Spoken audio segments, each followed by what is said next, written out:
দেশের মন্ত্রণালয় 30,000 কোটি টাকা ফেরত পাঠায় দেয় খরচ করতে পারে নাই বলে। এই অপদার্থ মন্ত্রণালয়ের 20 জন আমলাকে পর্যন্ত ডিসমিস করা হয় নাই, অধিদপ্তরকে ডিসমিস করা হয় নাই। এই ধরনের প্রজাতন্ত্রের ইনকম্পিটেন্ট কর্মচারী পয়সা আমি কি করব? এর থেকে তো কাজের বুয়াকে টাকা দিলেও বেশি লাভ হয় বাংলাদেশে। এদেরকে দিয়ে কোনো লাভ হচ্ছে না। অতএব এই ধরনের ডিসমিস করা আমলাদেরকে চাকরিতে রাখার দরকার নাই, ফেরত পাঠায় দেন।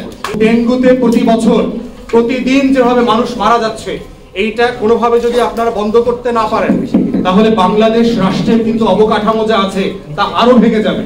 কারণ চিকিৎসা সেবা ফাংশনাল না থাকলে যেটা হয়, দিনে দিনে আপনার ওখানকার যে মেশিনারি আছে, মেশিনারিগুলো নষ্ট হয়ে যায়, ট্রেনিং নষ্ট হয়ে যায়, টেকনিশিয়ান যারা আছেন তারাও সেবা দিতে ভুলে যান, এবং সেবা না পেতে পেতে যেটা হয়, রোগীরা দিন শেষে ওই স্বাস্থ্য সেবা কমপ্লেক্সে আর যান না, ওনারা প্রাইভেট মুখী হয়ে যান, কারণ ওনারা বুঝেন যে এই রাষ্ট্র আমাদেরকে সেবা দিবে না। অতএব এই যে সংকট, বিশ্বাসের এবং আস্থার ঘাটতি তৈরি হচ্ছে, এই ঘাটতি তৈরি হওয়া বন্ধ করেন। এই বন্ধ করার একটা বড় জায়গা হচ্ছে বাংলাদেশে যে হাজার হাজার ডাক্তারদের, নার্সদের পদ খালি পড়ে আছে, সেই পদগুলো ফিল করেন। নার্সদের ক্ষেত্রে একই রকম দেখলাম, হাজার হাজার কোয়ালিফাইড নার্স তারা কাজ পাচ্ছে না। আবার পত্রিকায় দেখছি 30,000 নার্সের পোস্ট নাকি খালি। What a contradiction. আবার বাজেট শেষে দেখতে পাচ্ছি খরচ করতে না পারার কারণে 30,000 টাকা, 30,000 কোটি টাকা, 39,000 কোটি টাকা মন্ত্রণালয়ে ফেরত গেল। তাহলে আপনি টাকা খরচের প্ল্যান করলেন, খরচ করলেন না। ডাক্তারের পোস্ট খালি ছিল, ডাক্তারের পোস্ট ফিল করলেন না।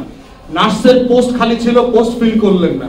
টেকনোলজিস্টের পোস্ট খালি ছিল, পোস্ট ফিল করলেন না। আমার পোস্ট গ্রাজুয়েট ডাক্তার ভাই বোনরা 25,000, 30,000 মেয়র সামের জন্য লড়াই করতেছে, মিছিল করেছে। সেই মিছিলে হাসিনার পেটোয়া পুলিশ লাঠিচার্জ করেছে, গরম পানির টিয়ার শেল মেরেছে। What a shame for this nation, যে এটাও বাংলাদেশে ডাক্তারকে দেখতে হয়েছে 30,000 টাকার জন্য তাকে রাস্তায় মিছিল করতে হয়। আর সেই দেশের মন্ত্রণালয় 30,000 কোটি টাকা ফেরত পাঠায় দেয় খরচ করতে পারে নাই বলে। এই অপদার্থ মন্ত্রণালয়ের 20 জন আমলাকে পর্যন্ত ডিসমিস করা হয় নাই, অধিদপ্তরকে ডিসমিস করা হয় নাই। এই ধরনের প্রজাতন্ত্রের ইনকম্পিটেন্ট কর্মচারী পয়সা আমি কি করব? এর থেকে তো কাজের বুয়াকে টাকা দিলেও বেশি লাভ হয় বাংলাদেশে। এদেরকে দিয়ে কোনো লাভ হচ্ছে না।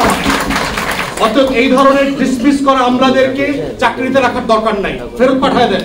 যে টাকা খরচ করতে পারে না, টাকা বাংলাদেশের মানুষের সেবায় কাজে লাগে না, প্রকিউরমেন্টের নামে লুটপাট করে আর পাচার করে, এইটা বাংলাদেশ রাষ্ট্রের পরিবর্তনের রাজনীতি না।